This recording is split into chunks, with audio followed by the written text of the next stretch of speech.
మిత్రులారా, భారత సర్వోన్నత న్యాయస్థానంలో బుధవారం నాడు ఒక నాటకీయమైన ఆశ్చర్యకరమైన సన్నివేశం జరిగింది. ఇది పార్లమెంటరీ రాజకీయాల మీద, ఎన్నికల వ్యవస్థ మీద కేంద్ర ప్రభుత్వం రాజ్యాంగబద్ధ సంస్థలను దుర్వినియోగం చేయడం మీద అనేక కోణాలను ప్రసరించింది. ఈ ఆశ్చర్యకరమైన ఉదంతం చాలా వివరంగా తెలుసుకోవాల్సింది, కానీ ప్రధానమైన అంశాలైనా మాట్లాడుకుందాం. ఈ సన్నివేశం ఏమంటే, భారత సుప్రీంకోర్టు ముందర పశ్చిమ బెంగాల్ రాష్ట్ర ప్రభుత్వం ఎలక్షన్ కమిషన్ మీద ఫిర్యాదు చేస్తూ స్పెషల్ ఇంటెన్సివ్ రివిజన్ సర్ ప్రక్రియ అవకతవకలతో కూడి ఉన్నదని, దురుద్దేశపూర్వకంగా ఉన్నదని, దీన్ని వెంటనే ఆపివేయాలని ఒక పిటిషన్ ఎప్పుడో దాఖలు చేసింది. దాని మీద విచారణ జరుగుతూ ఉంది. పశ్చిమ బెంగాల్ రాష్ట్ర ప్రభుత్వం తరఫున సుప్రసిద్ధ సీనియర్ న్యాయవాది శ్యామ్ దివాన్ వాదిస్తూ ఉన్నారు. ఈ వ్యాజ్యం ప్రధాన న్యాయమూర్తి సూర్యకాంత్, ఆయనతో పాటు జస్టిస్ జయమాలా బాగ్చి, జస్టిస్ విపుల్ పాంచోలి ధర్మాసనం విచారణ జరుపుతూ ఉంది. ఈ విచారణలోకి బుధవారం ఉదయం హఠాత్తుగా పశ్చిమ బెంగాల్ ముఖ్యమంత్రి మమతా బెనర్జీ ప్రవేశించారు. ఆమె నేరుగా కోర్టు హాల్లోకి ప్రవేశించి న్యాయవాదుల పక్కన మొదటి వరుసలో నిలబడ్డారు. సాధారణంగా పిటిషనర్లు ఎవరైనా తమ కేసు తామే వాదించుకోవచ్చు, లేదా న్యాయవాదుల ద్వారా కూడా వాదించవచ్చు. ఇక్కడ పశ్చిమ బెంగాల్ రాష్ట్ర ప్రభుత్వం తన న్యాయవాదిని నియమించుకునే ఉంది. అయినప్పటికీ ముఖ్యమంత్రి అక్కడికి వచ్చారు. భారత సుప్రీంకోర్టు చరిత్రలో ఒక ముఖ్యమంత్రి తన కేసు తానే వాదించుకోవడానికి సుప్రీంకోర్టు బెంచ్ ముందరికి రావడం ఇది మొట్టమొదటిసారి. ఆమె నాకు మాట్లాడడానికి అవకాశం ఇస్తారా అని ప్రధాన న్యాయమూర్తిని అడిగారు. ఆయన తప్పకుండా మీరు తీసుకోవచ్చు అని అన్నారు. 5 నిమిషాలు మాట్లాడుతాను అని ఆమె ప్రారంభించారు. 5 నిమిషాలు అన్నదల్లా పావు గంట సేపు సాగింది. ఆమె చిరకాలంగా రాజకీయ నాయకురాలు, అనేక భాషలలో ఉపన్యాసాలు ఇచ్చే శక్తి ఉన్న నాయకురాలు. పశ్చిమ బెంగాల్కు ఎన్నికల సంఘాన్ని నడుపుతున్న భారతీయ జనతా పార్టీ సర్ ప్రక్రియ ద్వారా చేస్తున్న అన్యాయాన్ని గురించి ఆమె ఎన్నో చోట్ల మాట్లాడుతూ ఉన్నారు. ఆ విషయాలన్నీ సుప్రీంకోర్టు ముందరికి తీసుకొచ్చారు. దేశమంతా గతంలోనే సర్ ప్రక్రియ ఎంత దుర్మార్గమైనదో, అన్యాయమైనదో, ఎంతగా భారతీయ జనతా పార్టీకి మేలు చేయడం కోసం ఎన్నికల సంఘం ప్రవేశపెట్టిందో రాహుల్ గాంధీ ఉదాహరణల ద్వారా చూపెట్టారు. ఇప్పుడు ఒక రాష్ట్ర ముఖ్యమంత్రి దాదాపు అవే విషయాలను మరిన్ని సాక్ష్యాధారాలతో మరింత శక్తివంతంగా సుప్రీంకోర్టు ముందర వాదించారు. 4-5 విషయాలు మాత్రం మనం మాట్లాడుకోవాల్సి ఉంది. అసలు సర్ ప్రక్రియ ఎందుకన్నారు? స్పెషల్ ఇంటెన్సివ్ రివిజన్ అనర్హులైన ఓటర్ల పేర్లను ఓటర్ల జాబితా నుంచి తొలగించడం, అర్హులైన ఓటర్ల పేర్లన్నిటినీ ఓటర్ల జాబితాలో చేర్చడం, ఇది ప్రధాన లక్ష్యంగా ఈ ప్రత్యేక సవరణ కార్యక్రమం జరుగుతున్నది అని ఎన్నికల సంఘం అనేక సార్లు సుప్రీంకోర్టు ముందర పత్రికా సమావేశాల్లోనూ ప్రకటించి ఉంది. ఇప్పుడు మమతా బెనర్జీ సుప్రీంకోర్టు వేదికగా ఇది ఇంక్లూజన్ ప్రక్రియ కాదు, డిలీషన్ ప్రక్రియ మాత్రమే. Sir, their SIR process is only for deletion, not for inclusion. పేర్లు చేర్చడానికి ఈ సర్ ప్రక్రియలో ప్రయత్నమే జరగడం లేదు, కేవలం తొలగించడానికి ప్రయత్నం జరుగుతుంది అని ఎట్లా తొలగిస్తున్నారో చెప్పారు. నిజానికి బెంగాల్లో ఇప్పుడు ఎన్నికలు జరగబోతున్న సమయాన ఇంకా కొద్ది నెలల్లో ఎన్నికలు జరగవలసి ఉండగా 1,36,00,000 మందికి మీ పేర్లు ఎందుకు తొలగించకూడదు అని నోటీసులు ఇచ్చారు. 58 లక్షల పేర్లు ఇప్పటికే తొలగించారు. వీటన్నిటికీ లాజికల్ డిస్క్రెపెన్సీ, తార్కికమైన హేతుబద్ధమైన లొసుగులు, అవకతవకలు అని కారణం చెప్తున్నారు. ఆమె ఇలా తొలగించడం గురించి వాదిస్తూ పెళ్లి చేసుకొని భర్త ఇంటికి వెళ్ళిన యువతులు తమ ఇంటి పేరు మారినందువల్ల ఓటర్ల లిస్టులో ఒక పేరుంది, నీ పేరు ఒకటి. పాత ఓటర్ల లిస్టులో 2025 నాటి ఓటర్ల లిస్టులో మీ ఇంటి చిరునామా ఒకటి ఉంది, ఇప్పుడు మరొక చోట ఉన్నావు. ఇది లాజికల్ డిస్క్రిపెన్సీ కాబట్టి తీసేస్తున్నాము. Now suppose a daughter after marriage, she go to the in-laws house. Now why she change her title? Why he is using the husband's name, husband's title? That is also mismatch. బెంగాల్లో ప్రతిపక్షాలకు ఓట్లు వేసే వారందరి పేర్లు తొలగించడమే ఏకైక లక్ష్యంగా ఈ పేర్ల తొలగింపు జరుగుతోంది. అందువల్ల సర్ అనేది స్పెషల్ ఇంటెన్సివ్ రివిజన్ అనేది పేర్ల తొలగింపు కార్యక్రమంగా మారిపోయింది అని ఆమె ప్రకటించారు. ఈ లాజికల్ డిస్క్రిపెన్సీ కింద పెళ్లి చేసుకొని ఇంటి పేర్లు మారిన వాళ్ళు, పెళ్లి చేసుకొని చిరునామా మారిన వాళ్ళు మాత్రమే కాదు, ఇతర రాష్ట్రాల నుంచి నియమించబడిన మైక్రో లెవెల్ అబ్జర్వర్స్ స్థానిక భాష తెలియక, స్థానిక మాండలికం తెలియక, స్థానిక ఉచ్చారణ తెలియక, ఉచ్చారణ ఒక రకంగా ఉంది, ఇక్కడ స్పెల్లింగ్ ఒక రకంగా ఉంది, కాబట్టి లాజికల్ డిస్క్రిపెన్సీ. ఉదాహరణకు రాయ్, రే, RAY అని రాసుకునే వాళ్ళు కొందరున్నారు, ROY అని రాసుకునే వాళ్ళు కొందరున్నారు. ఒకవేళ ఆయన తన పేరు రాయ్ అని చెప్తే ఓటర్ల లిస్టులో RAY అని ఉంటే ఆయన పేరు తొలగిస్తూ ఉన్నారు. అట్లాగే బెంగాల్లో ఎప్పటి నుంచో బంజోపాధ్యాయ అని ఇంటి పేరు ఉంటుంది, బెనర్జీ అని రాసుకుంటారు. చటోపాధ్యాయ అని ఇంటి పేరు ఉంటుంది, చటర్జీ అని పేరు రాసుకుంటారు. ముఖోపాధ్యాయ అని ఇంటి పేరు ఉంటుంది, ముఖర్జీ అని పేరు రాసుకుంటారు. నీ పేరు ఒకటి, ఇక్కడ ఉన్నది ఒకటి, కాబట్టి లాజికల్ డిస్క్రిపెన్సీ. బెంగాలీలు ప్రారంభంలో ఆ ఆకారంతో మొదలయ్యే పదాలను ఆ అని పలకరు, ఓ అని పలుకుతారు. ఒరుణ్ అంటారు, అక్కడ అరుణ్ అని రాసి ఉంటుంది, ARUN అని. అందువల్ల లాజికల్ డిస్క్రిపెన్సీ అంటున్నారు. ఇటువంటి అనేక ఉద్దేశపూర్వకమైన తప్పిదాలతో 1,36,00,000 మందికి నోటీసులు ఇచ్చారు. 58 లక్షల పేర్లు తొలగించారు. ఈ 1,36,00,000 మందిని కేవలం ఇంకా 11 రోజులుంది ఓటర్ల జాబితా పూర్తి కావడానికి. 11 రోజుల లోపల 1,36,00,000 మంది నోటీసులు అందుకున్న వారు అధికారుల దగ్గరికి వచ్చి తమ వాదనలు వినిపించుకోవాలి.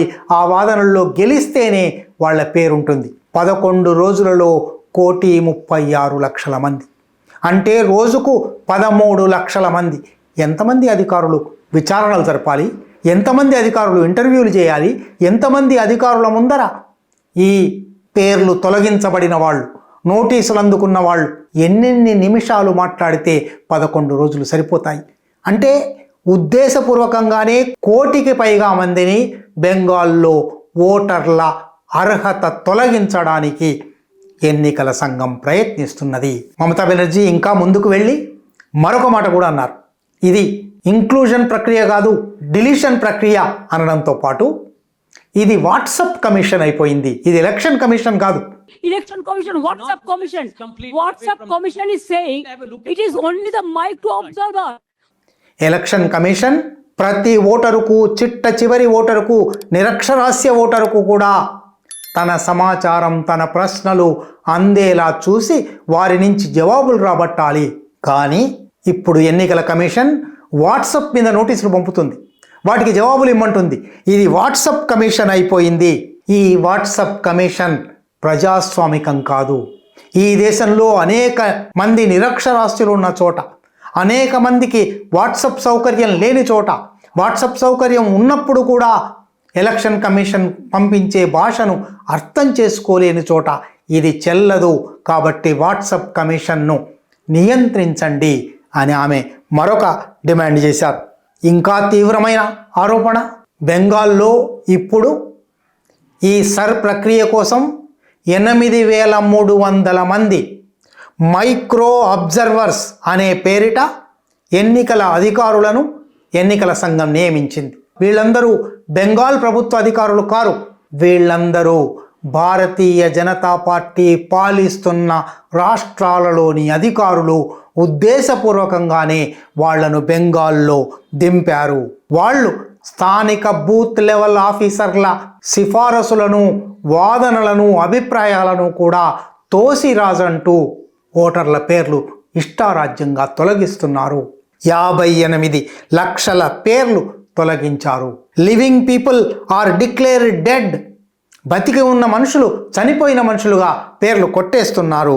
ఈ మైక్రో అబ్జర్వర్ల ఆగడాలను అరికట్టండి అని ఆమె చెప్పారు. They have appointed 8,300 micro observer and the role observer from the BJP ruled state, so that DO cannot clear the name It is all micro observer can delete all the names sitting inside the election commission office through AI.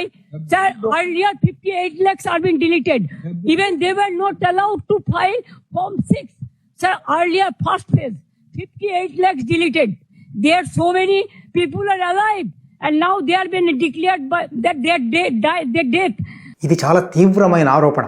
ఒక party పాలిత రాష్ట్రం నుంచి మరొక party పాలిత రాష్ట్రంలోకి అధికారులను పంపిస్తే వాళ్ళు తటస్థంగా రాజ్యాంగబద్ధంగా ప్రవర్తించాలా లేక తమ రాష్ట్రంలోని పాలక పార్టీ ఆదేశాల మేరకు ఈ రాష్ట్రంలో ప్రవర్తించాలా అంటే భారతదేశంలో ప్రజాస్వామ్యం ఉన్నదా అనే మౌలికమైన ప్రశ్నను ఇవాళ మమతా బెనర్జీ సుప్రీంకోర్టు ముందర ఉంచారు. అట్లాగే ఆమె చాలా తీవ్రంగా మాట్లాడారు. బయటికి ఇప్పటికే ఇంటర్నెట్ మీద ఆమె మాట్లాడిన మాటలు వచ్చున్నాయి. ప్రత్యేకించి బెంగాల్నే వీళ్ళు గురి పెడుతూ ఉన్నారు. Only they have targeted Bengal on the eve of elections. Why after 24 years? What was the hurry to do in 2 months? What will take 2 years? అని ఆమె ప్రశ్నించారు. Only they targeted Bengal on the eve of election. Sir, 4 state opposition state are going for on the eve of election. But why after 24 years? What was the hurry to do it? What it takes 2 years? Only within 3 months. ఎప్పుడైనా special intensive revision ప్రక్రియ కనీసం 2 సంవత్సరాలు పడుతుంది. ఇవాళ బెంగాల్లో సవరిస్తున్న ఓటర్ల జాబితా 2002లో తయారైంది. 24 సంవత్సరాలుగా దాన్ని సవరించలేదు. దానికి స్పెషల్ ఇంటెన్సివ్ రివిజన్ జరపలేదు.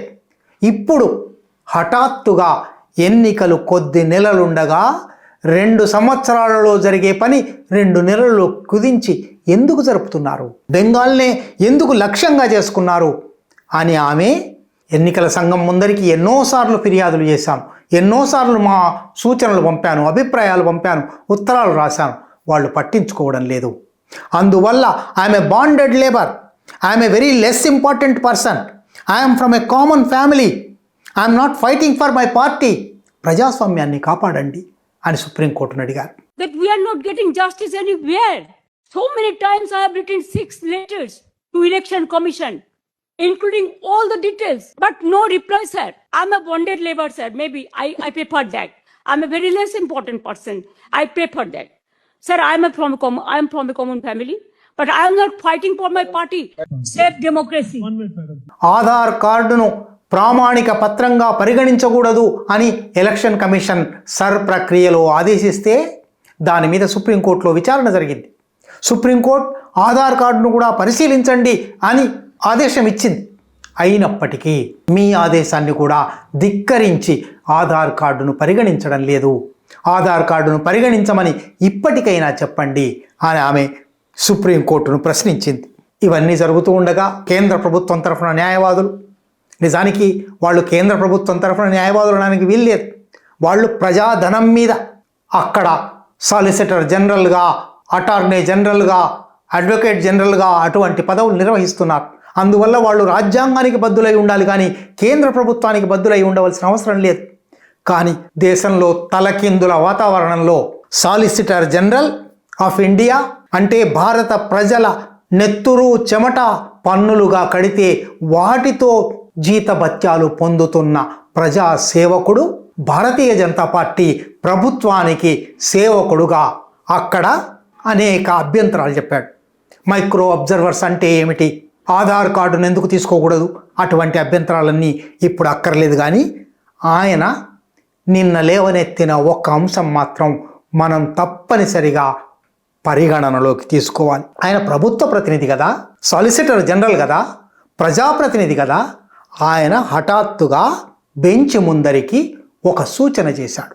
సనాతన సంసద్ అనే సంస్థ ఎన్నికల కమిషన్ అధికారులను రక్షించాలని కోరుతూ ఒక పబ్లిక్ ఇంట్రెస్ట్ లిటిగేషన్ దాఖలు చేసింది, దాన్ని లిస్టు చేయండి అని అడిగాడు. ఎలక్షన్ కమిషన్ అధికారుల మీద ఎక్కడైనా దాడులు జరిగి ఉంటే దాడులు జరిగిన వార్తలు లేవు. ఎలక్షన్ కమిషన్ అధికారులు విధి నిర్వహణ సక్రమంగా పాటించడం లేదు అని వాళ్లకు సూచన చేయడం ఉన్నది, వాళ్లను నిలదీయడం ఉన్నది. కానీ వాళ్ళ మీద దాడులు జరిగినవి ఎక్కడా లేవు. దాడులు జరుగుతున్నాయి బెంగాల్లో. కాబట్టి ఎవరి మీద దాడులు జరుగుతున్నాయి? ఇష్టారాజ్యంగా పేర్లు తొలగిస్తున్న మైక్రో అబ్జర్వర్లు. వాళ్ళు election commission officials car. Election commission తాత్కాలికంగా ఈ పని కోసం ఇతర రాష్ట్రాల నుంచి నియోగించిన భారతీయ జనతా పార్టీ పాలిత రాష్ట్రాలలో నుంచి వచ్చిన అధికారులు. వాళ్ళు పేర్లు తొలగించినప్పుడు, బతికి ఉన్న మనుషులను చనిపోయిన మనుషులుగా గుర్తించినప్పుడు, ఇంటి పేరు లేదు, స్పెల్లింగ్ తప్పు ఉంది అని లాజికల్ డిస్క్రిపెన్సీ అని నోటీసులు ఇచ్చినప్పుడు వాళ్ళను నిలువరించడం జరుగుతున్నది. అట్లా నిలువరించడం ప్రజాస్వామిక ప్రక్రియకు ఆటంకం కలిగించడం అని ప్రజాస్వామ్య ప్రియులు కాదు, ఎలక్షన్ కమిషన్ కాదు, సనాతన సంసద్కు ఈ దేశంలో పార్లమెంటరీ ప్రజాస్వామ్యాన్ని రక్షించాలనే కోరిక ఎప్పటి నుంచి కలిగింది? వాళ్ళు ఒక PIL వేశారట. వాళ్ళ సంగతి వాళ్ళు అడుక్కోలేరు. వాళ్ళ సంగతి ప్రజాధనంతో ఉద్యోగం చేస్తున్న సాలిసిటర్ జనరల్ తుషార్ మెహతా అడుగుతున్నాడు. ఈ దేశం ఎక్కడికి పోతూ ఉన్నది? ఈ ఛానల్లో కంటెంట్ నచ్చితే సపోర్ట్ చేయండి. ఛానల్ నడవడానికి మీ సపోర్ట్ చాలా అవసరం.